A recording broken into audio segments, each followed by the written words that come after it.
Telangana cabinet భేటీ ముగిసింది. పలు కీలక నిర్ణయాలకు క్యాబినెట్ గ్రీన్ సిగ్నల్ ఇచ్చింది. 6 గ్యారంటీల్లో 500 కే గ్యాస్ సిలిండర్, 200 యూనిట్ల వరకు ఉచిత్ విద్యుత్కు క్యాబినెట్ ఆమోదం తెలిపింది. అలాగే వాహనాల రిజిస్ట్రేషన్లో టీఎస్ ను టీజీగా మారుస్తూ క్యాబినెట్ గ్రీన్ సిగ్నల్ ఇచ్చింది. ఇక రాష్ట్ర అధికారిక గేయంగా జై జై హే తెలంగాణకు క్యాబినెట్ ఆమోదం తెలిపింది.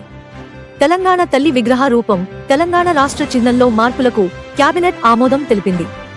అలాగే ఫిబ్రవరి 8 నుంచి అసెంబ్లీ సమావేశాలకు గ్రీన్ సిగ్నల్ ఇచ్చిన క్యాబినెట్ గవర్నర్ ప్రసంగానికి ఆమోదం తెలిపింది. సత్యసాయి జిల్లా కదిరిలో సర్వే నంబర్ 83లో జరిగిన భూ కుంభకోణంలో ఆర్ఐ మునవర్ హుసేన్, అతని దళారులను అరెస్టు చేయాలని, నిరుపేదల అందరికీ ఇంటి పట్టాలు ఇవ్వాలని కోరుతూ ఆర్సీపీ చేపట్టిన దీక్షలు 7వ రోజుకు చేరాయి. అర్ధరాత్రి అయిన శిబిరంలోనే నిద్రిస్తూ కార్యకర్తలు నిరసన చేపట్టారు. కర్నూలు జిల్లా ఆళ్లగడ్డ నియోజకవర్గం రుద్రవరంలో ఓ పూరి గుడిసెకు 70,000 రూపాయల కరెంట్ బిల్లు, అధికారుల చుట్టూ తిరిగినా పట్టించుకోలేదని మహిళ ఆవేదన. రాజకీయ పార్టీ ప్రకటించినప్పటి నుంచి విజయ్ హాట్ టాపిక్ గా మారారు. భారీగా ఆయన ఫ్యాన్స్ తన ఇంటి వద్దకు తరలివస్తున్న నేపథ్యంలో ఆయన తన అభిమానులతో సెల్ఫీ వీడియో తీసుకున్నారు. ఈ వీడియో సోషల్ మీడియాలో వైరల్ అవుతోంది. రేపటి నుంచి షర్మిల తలపెట్టిన 5 జిల్లాల రోడ్ షో సభలు వాయిదా పడ్డాయి. వైరల్ ఫీవర్ తో బాధపడుతున్న షర్మిల 2 రోజుల విశ్రాంతి అనంతరం ఈ నెల 7వ తేదీన బాపట్ల బహిరంగ సభలో పాల్గొననున్నారు. 5 రోజుల పాటు 7 జిల్లాల్లో భారీ బహిరంగ సభలు, రచ్చబండ, రోడ్ షోలలో పాల్గొననున్నారు.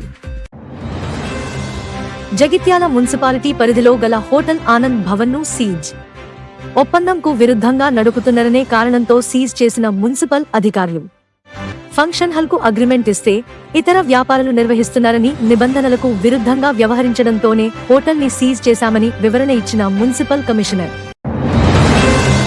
సత్యసాయి జిల్లా కదిరి పట్టణం నిజాంబలి కాలనీలో సుమారు 150 కుటుంబాలు వైఎస్ఆర్ కాంగ్రెస్ పార్టీని వీడి కదిరి తెలుగుదేశం పార్టీ ఎమ్మెల్యే అభ్యర్థి కందికుంట వెంకటప్రసాద్ సమక్షంలో తెలుగుదేశం పార్టీలో చేరిక.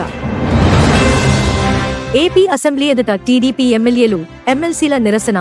జాబ్ క్యాలెండర్ ను వెంటనే విడుదల చేయాలని డిమాండ్ ప్లకార్డ్స్ పట్టుకుని నిరసన తెలుపుతున్న టీడీపీ ఎమ్మెల్యేలు, పోలీసులు, టీడీపీ ఎమ్మెల్యేలకు మధ్య తీవ్ర వాగ్వాదం. ఇక ఆన్లైన్లోనే తిరుమల వీఐపీ బ్రేక్ దర్శన టికెట్ల విక్రయాలు, క్యూలైన్లో నిరీక్షించాల్సిన పరిస్థితి నెలకొనడంతో టీటీడీ నిర్ణయం. ఏసీబీ దాడుల్లో దొరికిపోయిన మహమ్మదాబాద్ ఎస్ఐ సురేష్ పై కేసు నమోదు చేసి నాంపల్లి ఏసీబీ కోర్టుకు తరలిస్తున్నట్లు ఏసీబీ అధికారులు.